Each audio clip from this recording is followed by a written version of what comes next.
Welcome to Ramu, the Ram Ram Mukundan talk show. This series is dedicated to celebrating remarkable individuals whose life stories, accomplishments, and their contributions to society at large inspire generations. We believe these experiences need to be heard and preserved. Our goal is to bring these eminent personalities forward to share their invaluable experiences with the wider public. And this series is a step towards achieving that goal.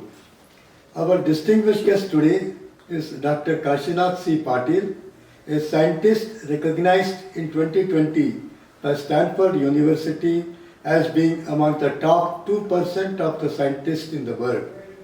He is here to share his extraordinary journey and his groundbreaking contribution to the field of nanotechnology. Welcome to the show, sir. The honor is truly ours, and we thank you for joining us. To begin with, could you tell us, sir, about your academic journey leading to your PhD at IIT Kanpur?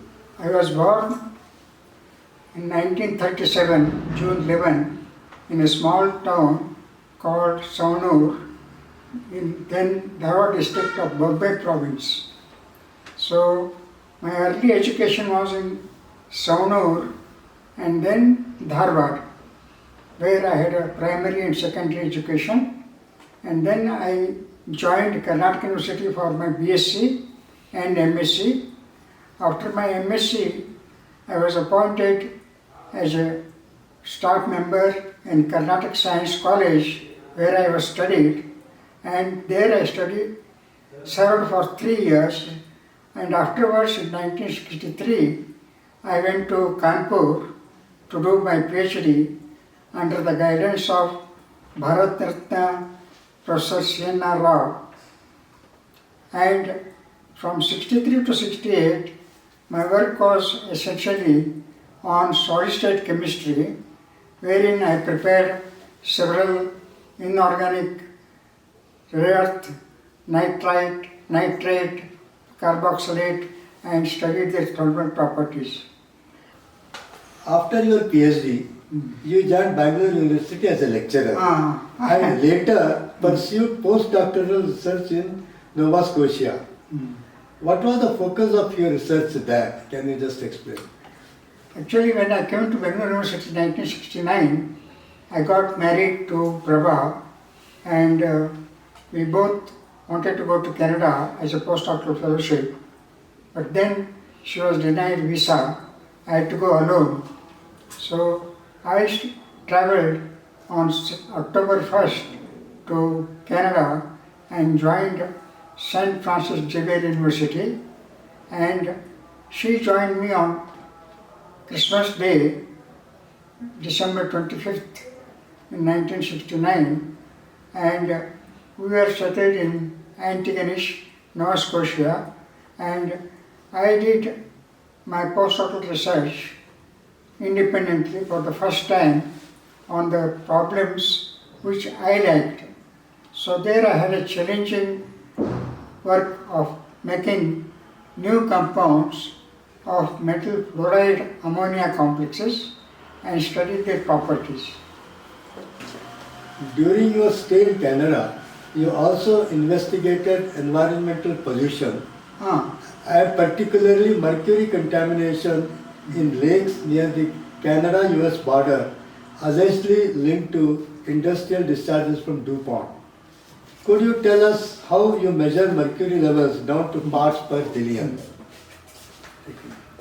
So after 2 years in Nova Scotia, I got a fellowship in University of Guelph, Ontario, where I was a teaching postdoctoral fellow, and my research work there was in organometallics, in addition to studying the water pollution in the Great Lakes bordering Canada and America, which were highly polluted due to the industrial waste.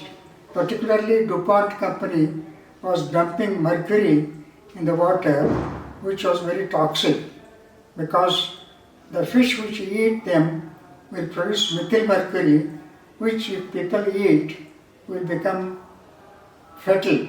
People used to die because of eating the fish. So the amount of mercury in this water was in part per million.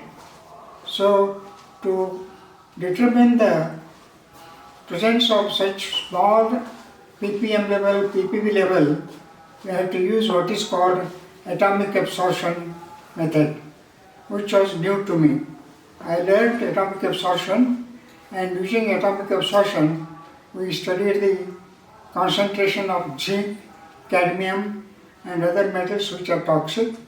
But mercury we couldn't vaporize because the solution has to be vaporized and the high temperature flame of oxyhydrogen.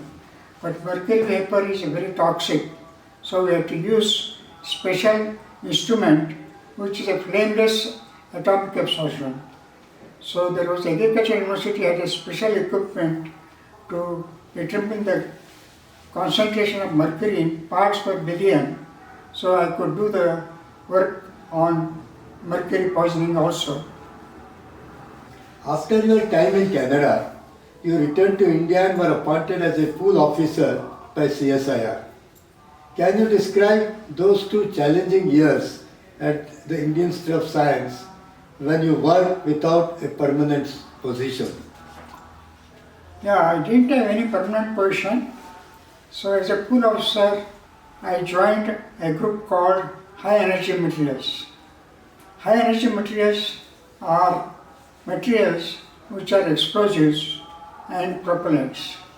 And I was new to the area. I had to study the things, what are explosives. So I studied about this and gave a course on explosives and propellants. As a part of this, I wrote an article for high school students, which is published in Resonance, which is a magazine for schools and college children. So where we distinguish between explosives and propellants. Now, eventually, you secured a scientific officer post where you researched pivoted to explosives and propellants. Your pioneering work with hydrazine and its derivatives was so significant that Wiley, one of the world's leading scientific publishers, published your book. Could you explain the chemistry of these propellants and your unique contribution to this highly specialized field?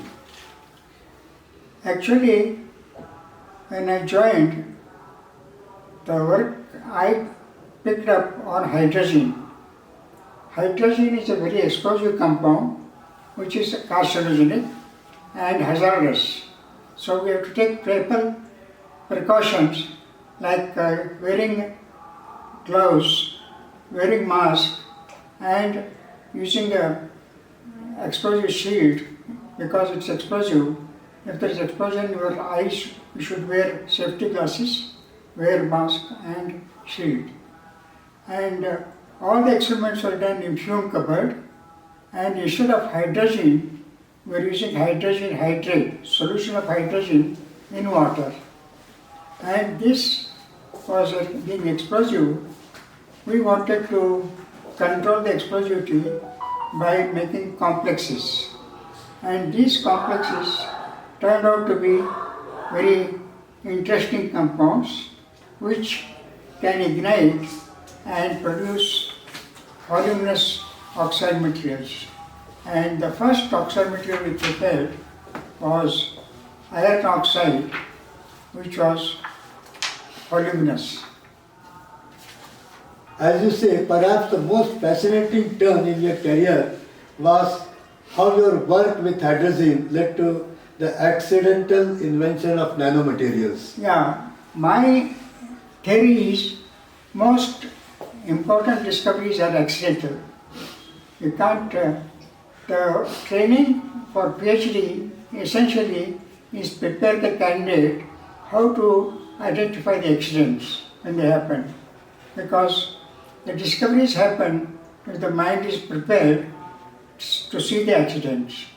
So it so happened that my first student, Dr. Soundararajan, who was a FIP candidate, Faculty Improvement Program, he was a lecturer in Tamil Nadu Government College for 8 years. He came to me for PhD and he was of my age, 33 years old. So I used to work with him and we made first time hydrogen compound with iron, which happened to, when ignited, burn to produce voluminous oxide.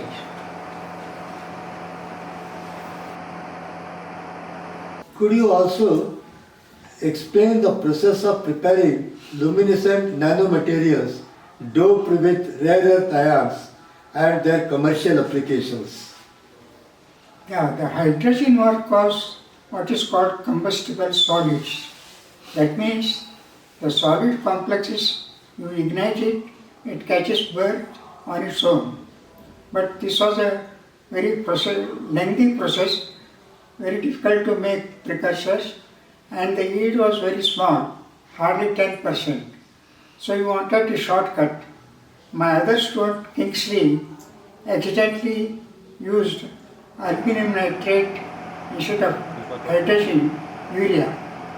This mixture, when dissolved in water and heated rapidly at 500 degrees, the water boiled and then it foamed and caught fire. And instantly we got voluminous oxides which are alpha alumina. And these are already well documented, and the interesting aspect of this is they were able to produce nano oxide materials which are useful in various applications, which are again summarized in this book on chemistry of nano oxide materials. Sir, now let us go to your trips and your collaboration with other countries, universities from other countries.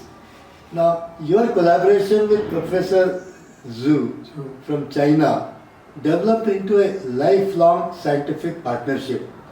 He successfully commercialized the use of nickel nitrate hydrogen mixtures as primary explosives for detonators in mine blasting. You also pioneered the original use of hydrogen as a monopropellant and explored its application in rocket propulsion. Work that earned you a lifetime visiting professorship at Nanjing University. Could you share more about this research and your experiences in China? Actually, when I was working on hydrogen compounds, we made a nickel nitrate hydrogen which was explosive. So I published this work in 1982, and Zhu was a PhD student in Nanjing University. He wanted to come to India and work for PhD with me.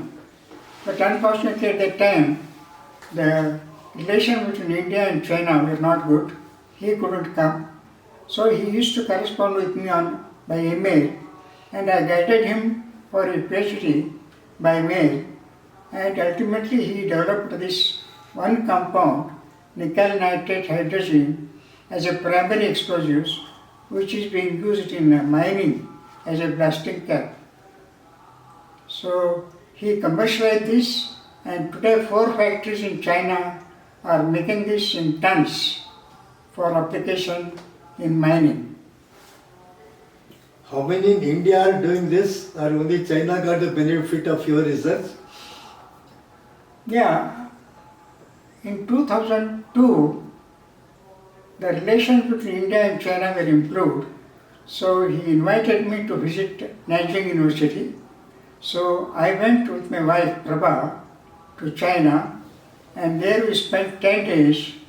So during that time, there was a conference on nanomaterials, So I presented our work on nanomaterials as well as work on hydrogen. So during those time, I gave several talks and which were very well received, and the president of the university honored me with a lifelong visiting professor to Nanjing University, and since then every year they used to invite me. I went in 2003 alone with my friend. So later, since I was getting old, I couldn't travel, so I used to send my colleagues. Your international travels are quite fascinating. Please tell us about your visit to Siberian Science City and your study on nano oxides produced by combustion synthesis. I was just settling down as a scientific officer, and then in 81-82 I went to USA and visited University of Florida and Caltech Jet Propulsion Lab to study the NASA facilities and understand more about propellants. During that time, I happened to go to Russia in 1987 as a part of academic exchange program. There are 3 academies in India, and one is in Bengaluru, which is Raman Academy, Indian Academy of Science. Other one is in Allahabad, but the third one, the Indian National Science Academy in New Delhi. So, New Delhi INSA exchange program with Russia, those days was still Soviet Union, so academic exchange was taking place. I was asked to visit Siberia Science City as a part of this program.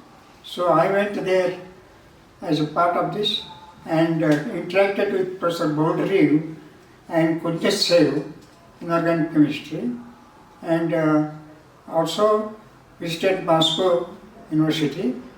So this was the first in 87, but 88 again I was deputed as a part of the delegation of rare earth research in Russia.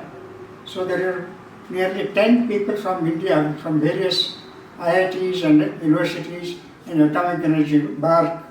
So we all went there to take part in a conference in Tallinn. Then it was Estonia, present-day Estonia, which was part of Soviet Union there. So there I presented the work on this combustion of nano materials by aluminum nitrate urea reaction, how it can be used to make phosphor materials. Phosphors are nothing but rare earth doped oxides, which when you shine the UV light emit the shift to visible light. So these are the ones which are used in CFL, that is compact fluorescent lamp, has 3 phosphors, red, blue, green emitting phosphors, which are nothing but yttrium oxide, aluminum oxide, doped with layers like europium and erbium. Can you also tell about your collaboration with late Professor Mirzov, former president of Russian Academy of Sciences? Actually, in 1990, Professor Marzanova started a journal called International Journal of Self-Propagating High Temperature Synthesis. And he had followed my work in the literature, which was published. So he quoted my work in one of the conference and made me editor of that journal, which introduced the international community, and particularly I became popular not only in Russia but also in America and rest of the country, world. One of your students' papers on nano oxides published in the Journal of the American Ceramic Society, gained instant recognition and made you a respected figure in the US nanotechnology circles. Could you share that story with us? This was again a continuation of the hydrogen compounds. Instead of iron oxide, we made a ferrites, which are more useful and more stable. These ferrites, my student one Ravindranath made several of them, and we wanted to publish in a Journal of American Chemical Society. Those days there was no email. We had to send the manuscript by surface mail. It used to take 6 months because we didn't have foreign exchange to send by airmail even. So my paper took 2 years to get accepted. But the referee was one Rustum Roy, who was head of the materials division in Pennsylvania State University. He was very popular. He was an advisor to the president, and he was the reviewer. He recommended that this paper is more suitable for Bulletin of American Ceramic Society instead of American Chemical Society. So this was published in 1988. So this introduced me to the ceramic community in the whole of North America. And my next student, when Kingsley did aluminum oxide, he was also immediately offered postdoctoral fellowship. So both Ravindranath, who did work on ferrites, and Kingsley, who did work on aluminum oxide and phosphorus, they both joined Pennsylvania State University and did their postdoctoral fellowship. Yeah. The solution combustion synthesis method you helped establish has become one of the most widely adopted techniques for producing advanced oxide materials. Under your guidance and that of your colleagues, Professors Giridhar and Hegde, 34 PhD students completed their doctorates, 10 directly under your supervision. Could you elaborate on this collective achievement? See, during my service in the Department of Inorganic Physical Chemistry Institute, between 1978 to 1997, 19 years, I guided 19 students for PhD.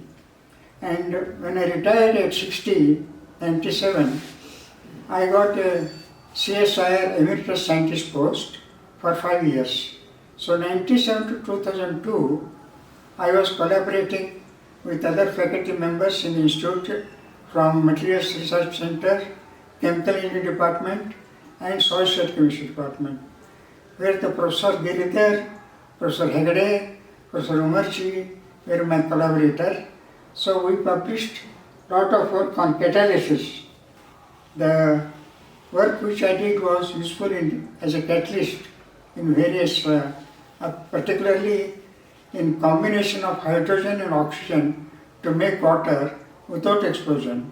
So this work was highly quoted and useful in many applications. Yeah. Water from thin air.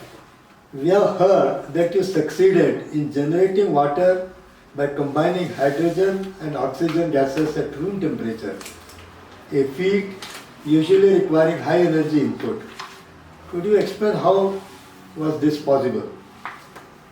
Yeah, making water at room temperature was done by my colleague in soil state chemistry, one Professor Shukla, who was an electrochemist. He wanted to use this catalyst in lead acid batteries. So he used our catalyst cerium oxide containing 1 atom percent of palladium or platinum. So this catalyst will combine hydrogen gas with oxygen at room temperature to form water without explosion. So this was the application used in lead acid batteries, which usually are topped with distilled water periodically. So without by putting this catalyst in the battery, the life of the battery was 20 years instead of 4 years. Please tell us about papers published by you with your co-workers and with your students. Which publication gave you the most satisfaction? Which research paper gave you the most recognition? Yeah, just like for a mother, every child is equally good. Okay? So for me, all the papers are equally important.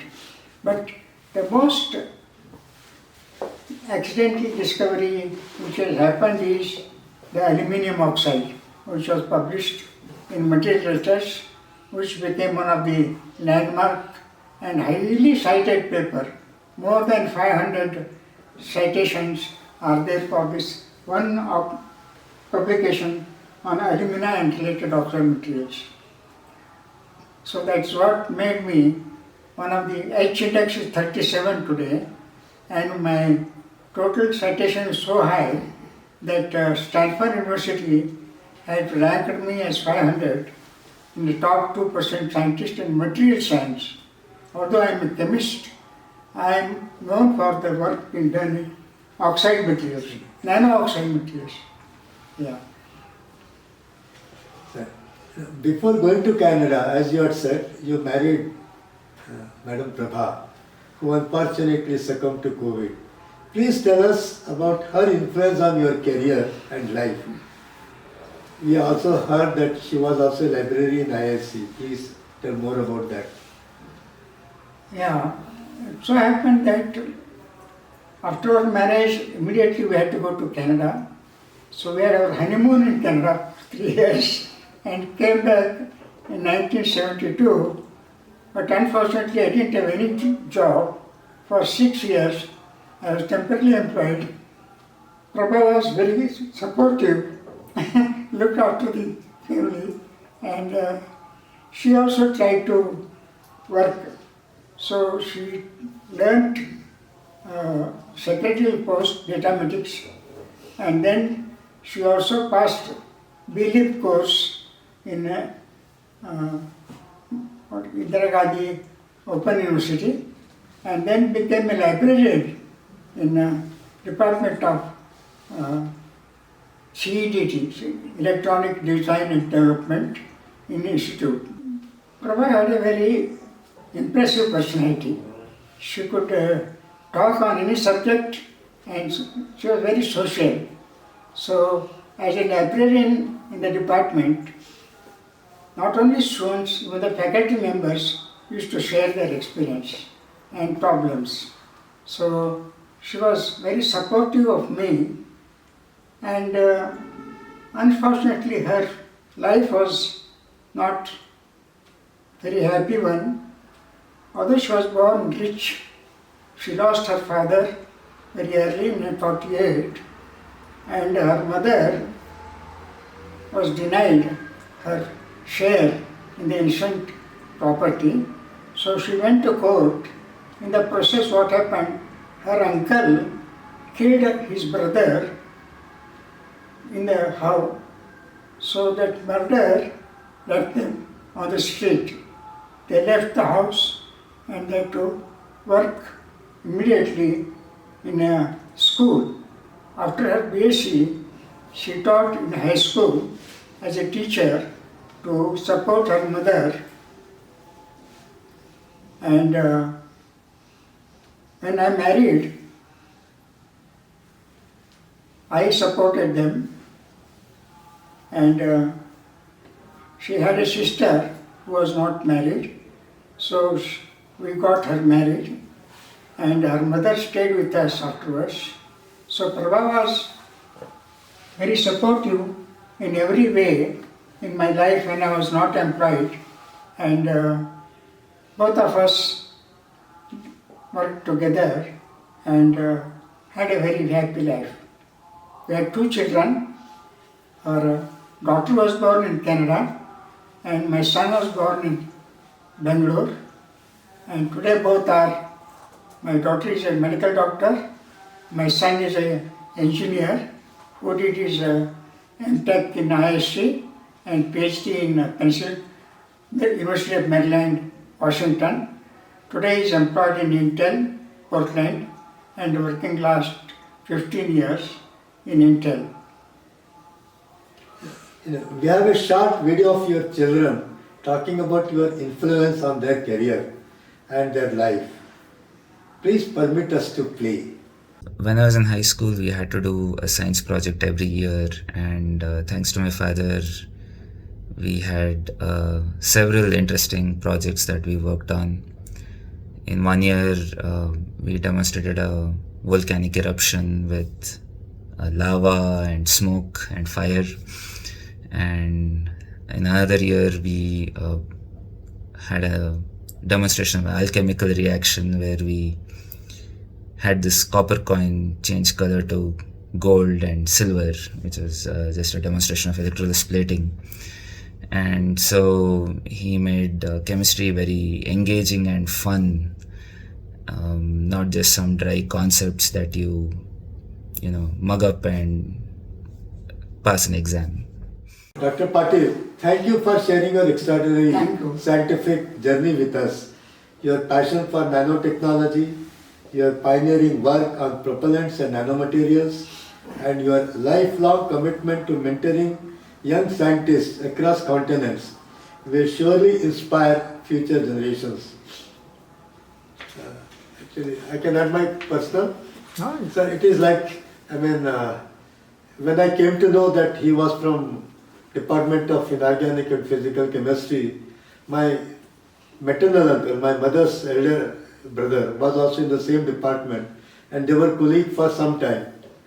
His son was a bit mentally this thing, and I still remember Prabha telling with lot of pride that I used to mentor him, nurture him, and for any problem, my nephew my cousin used to go to them for support and moral courage. So thanks a lot, sir. Thank you. Actually, my most rewarding thing is collaboration with Rama Institute of Technology, where after my retirement, I collaborated with one Professor Nagosana, who was a professor in chemistry. They had a society called Luminescent Society of India, Bengaluru chapter, and since our method was very simple to make this phosphor material, luminescent materials, every faculty member in the college, not only Ramaya College, all the engineering colleges in Bengaluru and Tamil Nadu and Maharashtra and Andhra Pradesh, every faculty member who didn't have PhD came to Ramaya College, registered for PhD and got PhDs under Vishwesvaraya Technical University, Belgaum. So nearly 50 students, faculty members, got their doctorates and they became professors. Yeah. This was the Ramu Talk Show. Stay tuned for more conversations with remarkable individuals whose lives continue to inspire in their silver years. Thank you for watching.